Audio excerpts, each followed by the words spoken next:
আমরা ভুলে গেছি ধূমকেতুকে। আমাদের অনেক জীবন পাল্টে গেছে, আমাদের চিন্তা ভাবনা পাল্টে গেছে, আমরা আমাদের মধ্যে দূরত্ব চলে এসছে, ঝগড়া হয়েছে, অশান্তি, অনেক গ্যাপ বেড়েছে, কিন্তু আপনারা এই ছবিটাকে আগলে রেখেছেন। আমার সত্যি মনে হয় আমার বাবা বোনকে সামনে দেখতে পাচ্ছি, হয় নাকি একটা পুণ্য কি তুমি জীবনে কিছু ভালো কাজ করেছো, সেটা ফল দেয়। আমি সবসময় বিশ্বাস করি বাবা মার স্ট্রাগলটা ভগবান তাদেরকে দেয় না, সেই ফলটা আমাকে দিয়েছে। নিশ্চয়ই কোনো একটা পুণ্য করেছিলাম বলে ধূমকেতুর মতন ছবি 10 বছর পর রিলিজ হওয়া সত্ত্বেও এই উন্মাদনা, এইভাবে পাগলামি, মাতামাতি, আমি ভারতবর্ষে বলবো না, পৃথিবীতে এরকম একটা স্টেল ছবি 10 বছর পুরনো ছবি কিনে উন্মাদনা আমি আজ পর্যন্ত দেখিনি। ধূমকেতু আমাদের কাছে একটা ইমোশন। যদি আমি বুক ছেড়ে দেখাতে পারতাম কি কতটা ভালোবাসা আছে এই ছবিটার প্রতি, তোমরা ভাববে because of Subhashree, because of so many thing. না না না, এই ছবিটা এমন একটা পরিশ্রমকে আমি শুনছিলাম, কৌশিকদা বলছিল কি এই ছবিটা শুধু আমাদের কাছে একটা সিনেমা নয়, কি একটা দারুণ লোকেশন, দারুণ কাস্টিং, যেটা আজকে বিশাল বড় একটা হিট জুটি, রানা সরকার, তার দারুণ একজন আমার মনে হয় ক্রিয়েটিভ মানুষ। শুধু আমাদের কাছে একটা সিনেমা নয়, এমন একটা জিনিস হয়ে দাঁড়িয়েছে ধূমকেতু আমাদের কাছে, সেটা ইমোশন বা শব্দ দিয়ে আমরা বোঝাতে পারবো না।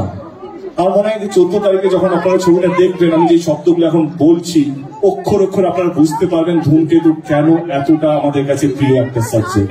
আমাদের রাগ, অভিমান আমরা সব ভুলে গিয়ে শুধু একটা ছবির জন্য আমরা এই মঞ্চে এসেছি। বিশ্বাস করি আমরা হয়তো আরো ছবি করবো, লেডি সুপারস্টার থেকে লেডি মেগাস্টার হবে, আমি হয়তো অনেক কিছু হবো, আরো 40-50টা জাতীয় পুরস্কার পেয়ে যাবে, রানা সরকার হয়তো আরো অনেকগুলো ছবি করবে। কথা দিয়ে রাখছি ধূমকেতু আমাদের জীবনে কারো জীবনে ফেরত আসবে না।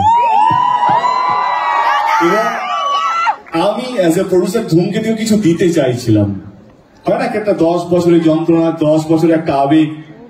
I also want to give something to ধূমকেতু। আজকের ইভিনিংটা আমার এই ছবিকে দেওয়া, এবং এই শ্রোতা যারা তোমরা বা যারা দর্শক যারা হয়তো আমাকে এখন লাইভ দেখছে বা রেকর্ডেড ভিডিও দেখবে, ডিলেট ভিডিও দেখবে, এইটা আপনাদেরকে ট্রিবিউট জানাবো। Thank you so much. আজকের দিনটা এরকম ভাবে আমাদের সঙ্গে মানে কি বলবো সেলিব্রেট করার জন্য থ্যাংক ইউ সো মাচ।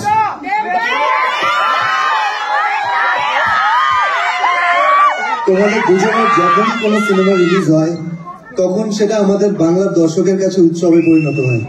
আর ধূমকেতু বাংলার সবচেয়ে বড় উৎসব, সেটা প্রমাণ করে দিয়েছো তোমরা সবাই। বাংলার সবচেয়ে বড় উৎসব এখন ধূমকেতু। আমি প্রশ্ন যাই, প্লিজ প্লিজ, কঠিন প্রশ্ন করো না। না কঠিন না, দুজনেরই সংসার আছে, কঠিন না, মন থেকে। না দেবদা, আমি শুনছিলাম তুমি বলছিলে যে এতদিন পর দেখা হচ্ছে, দেখা হলে কি কথা বলবো, তো দেখা হলো, কি কথা বললে প্রথমে? হ্যাঁ, শুভশ্রীকে